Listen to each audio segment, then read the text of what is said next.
All right. And the video diaries are back.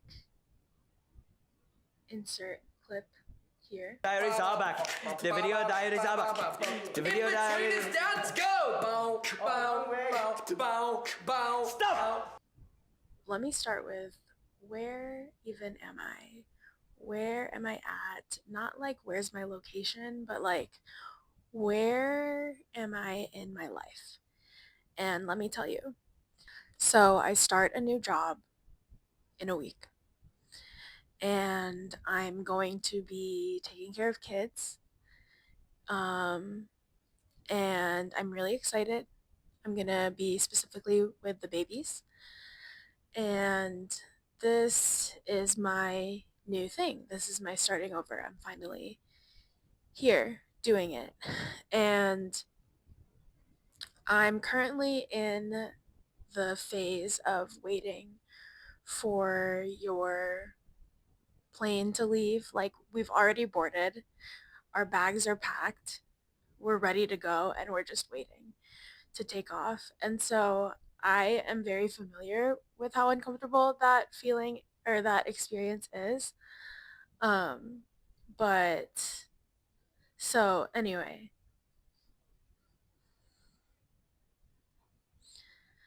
I'm in this phase of waiting for my flight to take off, and I have been waiting a long time, and now I'm finally on the flight. I'm finally on the plane, about to start this next thing, this journey, and I'm getting anxious, of course. And I'm starting to feel like I don't know what I'm getting myself into. Like, I made the decision too quick.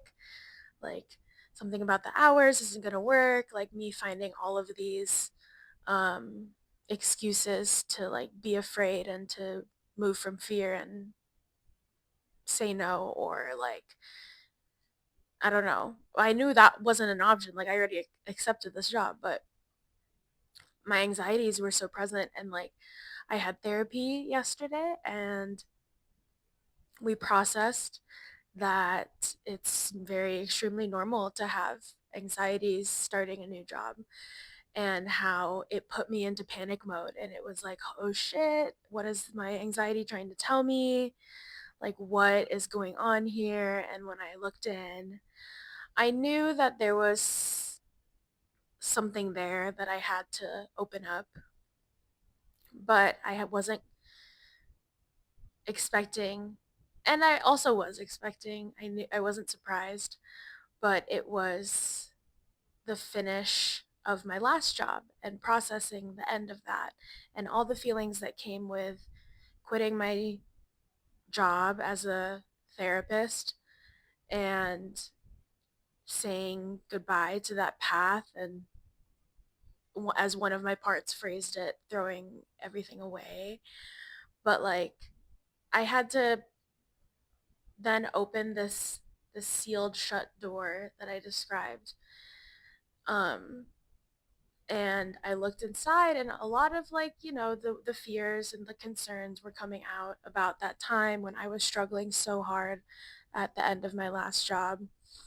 But also, what came with it is this these memories of like when I did a job that I was so proud of, or when I felt really effective in being a therapist, and I was able to really hold space and sit with my clients, and it was amazing. And so those memories are coming back now that I've opened this box of quitting my last job, and I have the confidence now that I was waiting to have, I guess. Um, and I'm really excited. I'm really um, hopeful that I'm gonna learn and grow in a lot of different ways. And I'm mostly excited to just be with children. I literally love being around children, and to be able to take care of babies is a gift, and like, is my social work. It is now transformed. I'm no longer a therapist, but um, I take care of children, and how beautiful is that for that to be my life work right now.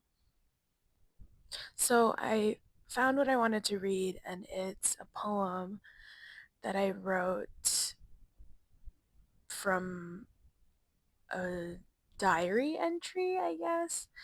Um, and so it's like a journal entry, but I put it into a poem. And so, on burnout. Almost 10 months have passed since I quit my job. 10 months since I faced myself and finally felt the burning out from the inside. I remember it was August of last year when I started to question if social work was the career for me. It was a question I was so afraid of asking. I was worried about what it meant if I didn't have what it takes to be a therapist. I made an assumption. I remember I was standing next to my cubicle that I must be too broken to do this. I'm not broken in the same way I'm not a therapist. My own therapist told me just because you're not a therapist doesn't mean you aren't a social worker. Although it doesn't matter in the label I choose, rather in the way I express what burns inside of me. Although wasn't the right fit, I looked like I belonged. I thrived in my environment of empathy and compassion. It was powerful to be soft and vulnerable. My natural ways of being were celebrated. I was told I had a healing and calming energy to me. At the time, I thought, well, what else am I supposed to do with that? Now, I say, anything. It's like I'm living after the end of the world, a state of recreation. What do I want to do? Who do I want to be? A guide, a teacher, a co-learner to the most curious of our group. To be a learner is quite vulnerable, admitting to the world that you don't know something, holding yourself with softness and care. You can't learn when you're afraid. Okay, so discussions. This is like a genius video. Like, let's look at the lyrics. um, so you can't learn when you're afraid is something that Emily and I always say when we're talking about like the environment that children are put in schools, specifically in like public school settings because of the lack of resources and lack of funding, especially in our town. And so um, like when a child is scared about when they're going to eat next, or if mom is going to be okay today because she wasn't okay yesterday, or if um, if a child is scared that their teacher is going to call out on them because they don't know how to read, because they didn't have the opportunity to learn how to read like other children did. Anyway, whatever it be, children are often afraid in these settings, in school settings, because they're treated like they have to be like still and sit in their seat and learn and like be able to absorb all of this information that's being thrown at them and then regurgitate it back exactly how it was taught. And like a child is not supposed to be doing that. A child is supposed to be like playing and learning and exploring through and learning through exploring. And so I think this is now turning my like I'm now turning towards this path I'm unraveling in front of me. And I would really love to be a teacher, especially like a preschool teacher. It would be really cool. And so this next job is the first step to get there. Like I can't get there immediately. Um, and so why you should start over again and again and again and again and again. Um, because why not? Like, if you're just gonna do the same thing and be unhappy and want more for yourself, then do it.